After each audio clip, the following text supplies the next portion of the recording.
नमस्कार, विश्वशांती दर्शन चॅनलमध्ये आपलं स्वागत आणि आपण पाहताय युवा कट्टा।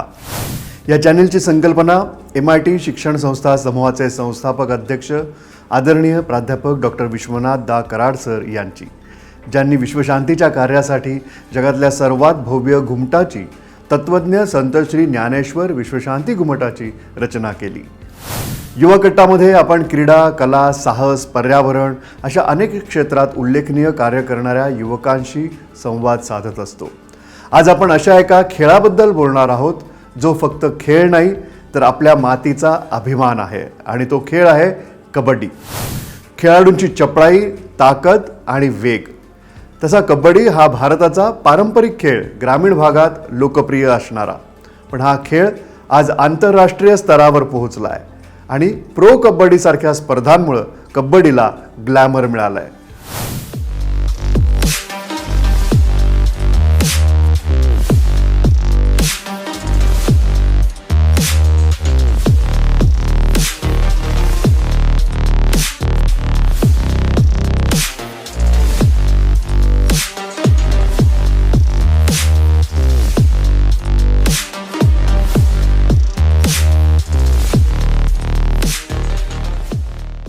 आज आपण जाणून घेतोय अशा एका खेळाडूचा प्रवास ज्यांनी प्रो कबड्डीच्या संघात निवड होऊन कबड्डीमध्ये नाव कमवलंय। सीझन 9 मध्ये पटना पायरेट्स आणि सीझन 10 मध्ये बेंगॉल वॉरियर्समध्ये आपला थरार दाखवलाय। अक्षय जयवंत बोडके। अक्षय आता प्रशिक्षक या नात्यानं नवीन पिढीतले खेळाडू घडवतायत MIT विश्वशांती विद्यापीठामध्ये।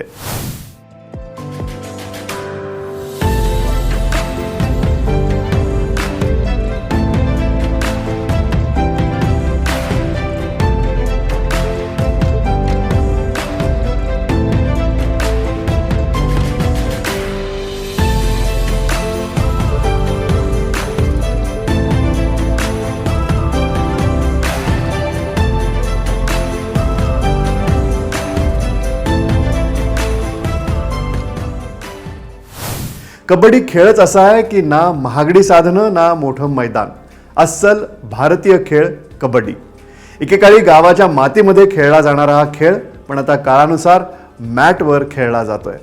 आज कबड्डी ऑलिम्पिकमध्ये नाहीये, पण 1936च्या समर ऑलिम्पिक्समध्ये कबड्डीचं प्रदर्शन करण्यात आलं होतं। त्यानंतर या खेळाला अधिक प्रसिद्धी मिळाली।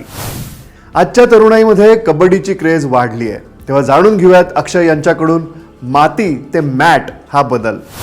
कबड्डी हा खेळ आधी ग्रामीण भागात खेळायचा आणि आता कबड्डी गेमला एवढं पॉप्युलरिटी आली की कबड्डी गेम हा आता प्रत्येक राज्यात, जगात प्रत्येक स्तरावर कबड्डी गेम हे सर्वजण खेळतात। मॅटच्या कबड्डीत आणि मॅटवरच्या, मातीच्या कबड्डीत आणि मॅटवरच्या कबड्डीत खूप फरक आहे।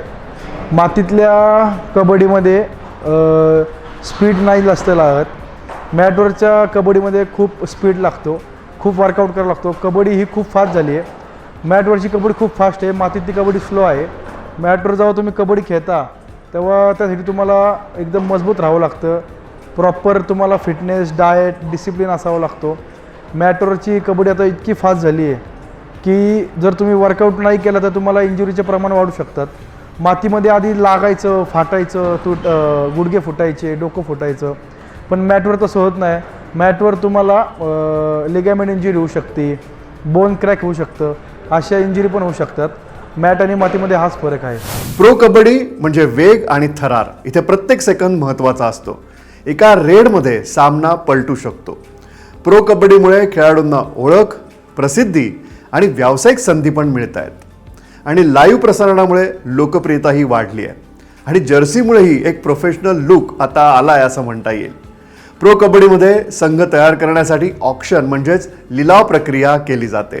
प्रो कबड्डीचे आत्तापर्यंत 11 सीझन झालेले आहेत। आता जुलैनंतर ऑगस्टमध्ये 12वा सीझन येईल आपला।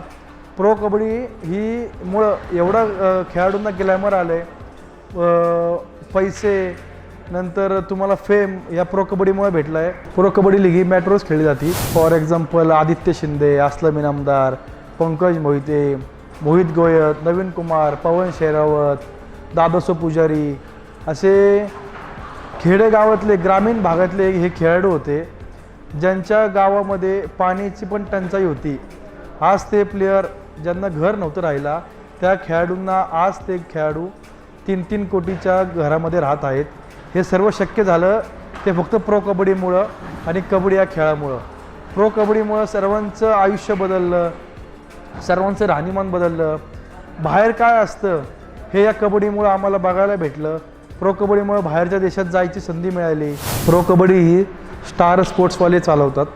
प्रो कबड्डीमध्ये Patna pirates, Bangalore bulls, Puneri Paltan, U Mumba, Tamil Thalaivas, Gujarat fortune giant, प्रत्येक टीम ही खूप चांगली असते. प्रत्येक टीममध्ये प्रो कबड्डीला एक 20 ते 22 खेळाडू घ्यायची परमिशन असते.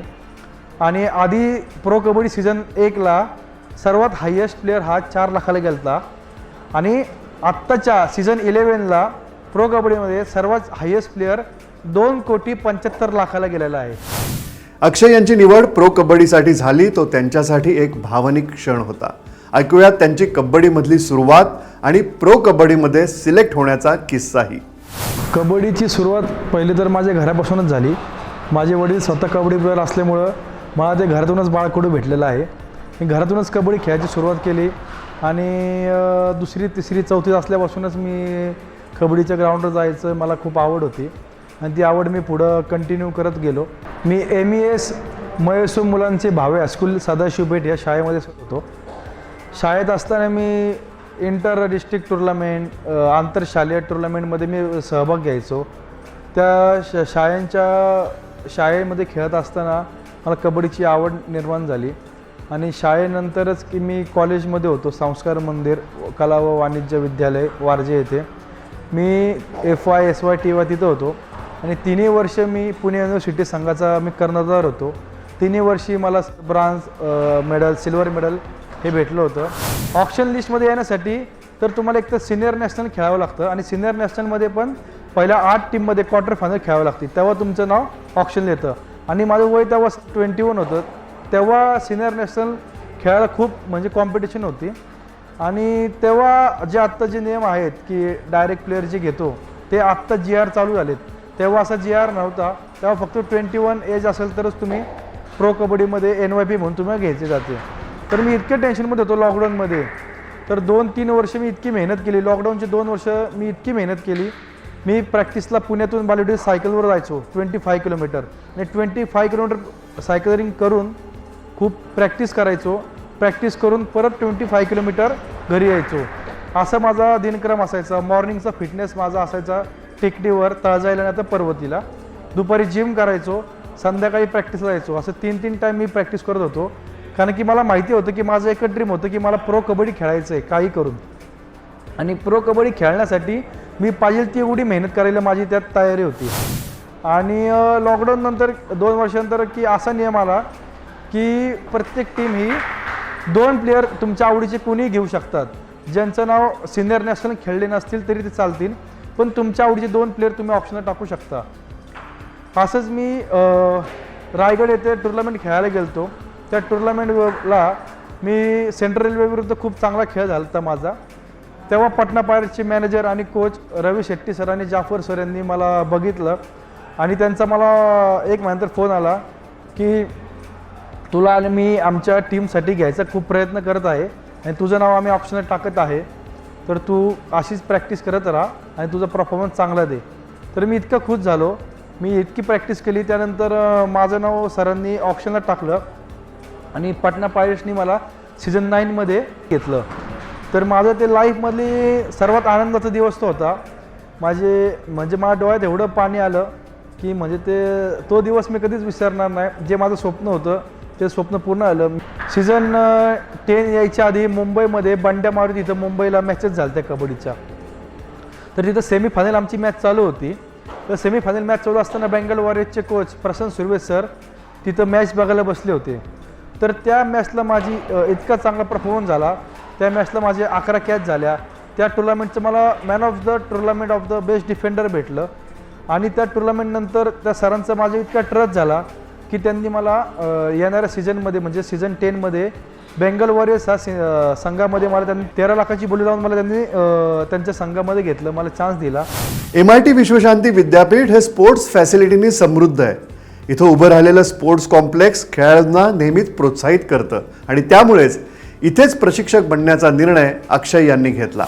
MIT कॉलेजनी मोठ्या सरांनी राहुल कराड सरांनी आपल्या स्टुडंटसाठी एवढं भारी फॅसिलिटी या कॉलेजमध्ये आणले आहेत की द्रोणाचार्य बिल्डिंगमध्ये टेबल टेनिस, स्विमिंग पूल, सेकंड फ्लोअरला तुम्हाला जिम, थर्ड फ्लोअरला कुस्ती हॉल, मॅट हॉल कबड्डीचं, फोर्थ फ्लोअरला बॅडमिंटन, अशा खाली फुटबॉल ग्राउंड, क्रिकेट ग्राउंड, तुम्हाला ज्या फॅसिलिटी पाहिजे आहेत त्या पूर्ण फॅसिलिटी आपल्याला MIT कॉलेजमध्ये अवेलेबल करून दिलेल्या आहेत. स्टडी करता करता स्पोर्ट्स पण करू शकता विनामूल्य. तुम्हाला प्रत्येक कोच चांगलं मार्गदर्शन करू शकतो, चांगली माहिती देऊ शकतो आणि तुम्हाला घडवायचं काम हा इथला कोच करू शकतो. खेळ कोणताही असो, डेली रुटीन आणि प्रशिक्षण तितकंच महत्त्वाचं आहे. 3 वाजता आपली कबड्डीची प्रॅक्टिसची सुरुवाथ असते. थेराबँडचे एक्सरसाइज असतात. त्यानंतर 4 वाजता आपली प्रॉपर कबड्डीची प्रॅक्टिस चालू होती.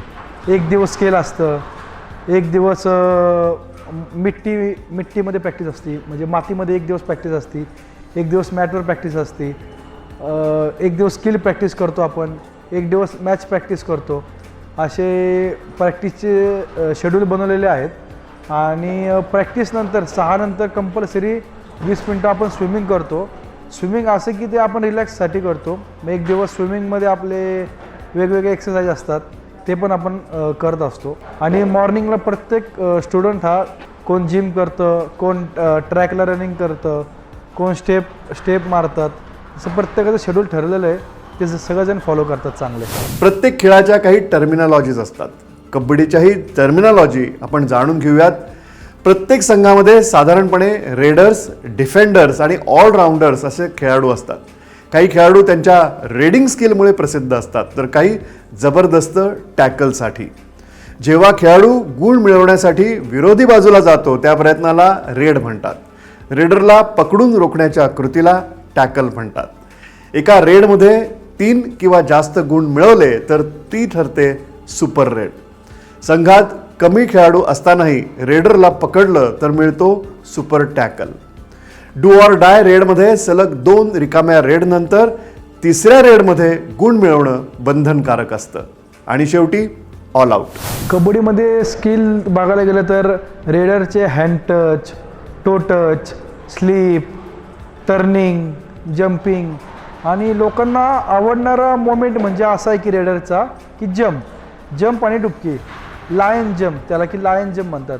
हे आजकाल लोकांना बघायला इतकं भारी वाटतं की लायन जंप ही कबड्डीमध्ये फेमस आहे. लायन जंप हा रेडर करतो. आणि डिफेंडरचं असतं block, thigh hold, back, ankle hold, dash, ह्या डिफेंडरच्या स्किल झाल्या सगळ्या. मॅटवरची कबड्डी ही दिसायला खूप सोपी आहे लोकांना, पण खेळायला खूप अवघड आहे.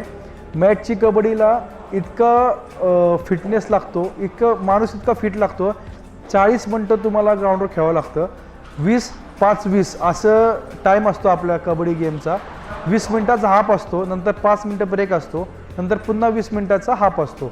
आणि 40 मिनटं तुम्हाला कॉन्स्टंट जर कबड्डी खेळायची असेल तर तुम्हाला खूप फिट राहावं लागतं. पहिली गोष्ट त्यासाठी तुमचा फिटनेस खूप हाय लेवलचा पाहिजे. स्ट्रेंथ अँड कंडिशनिंग खूप गरज आहे. नंतर तुमची पॉवर आणि तुमची ब्रिदिंग हे खूप महत्त्वाचं आहे कबड्डी खेळासाठी. एक संघ उभा राहताना मोटिवेशन असणं जरूर आहे आणि हे मोटिवेशन असू शकतं येणाऱ्या स्पर्धांचं. स्टुडंटचं टार्गेट हे असणार आहे की पहिलं वेस्ट झोन टुर्नामेंट असतात. वेस्ट झोनसाठी क्वालिफाय होऊन आपण ऑल इंडियासाठी रिप्रेझेंटेशन करतो. तर वेस्ट झोनसाठी क्वालिफाय झाल्यानंतर आपल्याला ऑल इंडियाला कसं आपल्या कॉलेजला MIT WPU कॉलेजला कसं मेडल भेटेल ह्याची आम्ही पूर्ण तयारी करत आहे. त्यासाठीच आमची मेहनत चालू आहे. या युनिव्हर्सिटीच्या टीममधून पण तुम्हाला प्रो कबड्डीमध्ये जाण्याची संधी मिळते आणि प्रो कबड्डीमध्ये गेल्यानंतर तुम्हाला इंडिया टीममध्ये जाण्याची पण संधी भेटते. आता मी ज्या खेळाडूंबद्दल बोलतो आहे ते इथं आपल्या MIT WPUची स्टुडंट आणि विद्यार्थी आणि स्पोर्ट्स प्लेअर पण म्हणता येईल. ते आता इथं मागच प्रॅक्टिस करत आहेत. यांच्यातला प्रत्येक प्लेअर मला प्रो कबड्डीच्या टीममध्ये बघायचं स्वतः माझं स्वप्न आहे आणि प्रत्येक प्लेअर हा इंडियासाठी खेळला पाहिजे. मी तुम्हाला त्यांच्याशी ओळख करून देतो. बॉयज,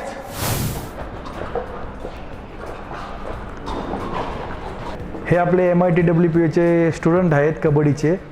हे स्टडी करून कबड्डीसाठी टाईम देतात, खूप प्रॅक्टिस करतात आणि यांच्यातला प्रत्येक खेळाडूला मला प्रो कबड्डीमध्ये आणि इंडियाच्या टीममध्ये बघायचं माझं स्वप्न आहे आणि हे नक्कीच पूर्ण करतील ह्याचा मला विश्वास आहे। मैं कबड्डी बचपन से खेलते आ रहा हूँ, मेरे पापा भी खेलते थे तो उनके मार्गदर्शन में मैं भी खेलना चालू किया था। उसके बाद धीरे धीरे मैंने खेलना चालू किया, फिर बीच में मैंने बंद कर दिया था पढ़ाई को लेके। पर जब मैं कॉलेज में आया तो मेरे को फिर से एक जोश मिला खेलने के लिए, तब से मैंने कबड्डी वापस चालू करी है। मैं रेडर हूँ एक, और मैं सर की गाइडेंस में मेरी रेड बहुत बेहतर हुई है। मेरी फिटनेस भी बहुत अच्छी हुई है, सर के अकॉर्डिंग जो डाइट दी है सर ने वो लेकर मेरा बहुत ज़्यादा वेट भी कम हुआ है अभी। और मेरी रेडिंग की स्किल्स, मैं सब चीज़ सीख चुका हूँ, मेरी स्किल्स एकदम परफेक्ट हो रही है। बोनस आ गया है मुझे, हैंड टच आ गया है, और जितनी डिफेंस भी धीरे धीरे सीख रहा हूँ मैं। स्पोर्ट डिपार्टमेंटला यायला लागलो तेव्हा कळालं की आपल्या परंपरेत चालत आलेला खेळ कबड्डी तो या कॅम्पसमध्ये खेळला जातो। आणि त्याहून सगळ्यात कौतुकास्पद गोष्ट ही वाटली की प्रो कबड्डी खेळलेले एक प्लेयर ते इथं कोच म्हणून आहेत। त्याचं म्हणजे फॅन टाईप मुवमेंट होता माझ्यासाठी की प्रो कबड्डी खेळलेले प्लेयर आज आमच्या इथं कॅम्पसमध्ये कोचिंगमध्ये आहे, त्यामुळं खेळाची आवड पण निर्माण झाली सरांमुळं आणि फैसिलिटीज़। भी एक मन में अंदर से फीलिंग आती है कि नहीं अभी खेलना है, कोई बोले चाहे ना बोले पर खेलने का अंदर से एक मन फीलिंग आती है। तो ये कि सर के आने से एक बिल्कुल ही एडवांस चीज़ होगी, बहुत सारी स्किल सीखने को मिल रही हैं। वो अपना एक्सपीरियंस हमें शेयर करते हैं, हम उनसे जितना चाहे उतना सीख सकते हैं। प्रो कबड्डीमुळे कबड्डीला ग्लॅमर असलं तरी खरा खेळाडू हा त्या खेळाच्या प्रेमातच असतो। ग्लॅमर नंतर येत असावं, त्यामुळेच कबड्डी खेळाडू एकसंघ भावनेनी जिद्दीने आपली आवड जोपासत कबड्डीप्रती निष्ठा व्यक्त करतायत। ह्या सर्व खेळाडूंना शुभेच्छा देतानाच आज इथेच थांबूयात। नमस्कार।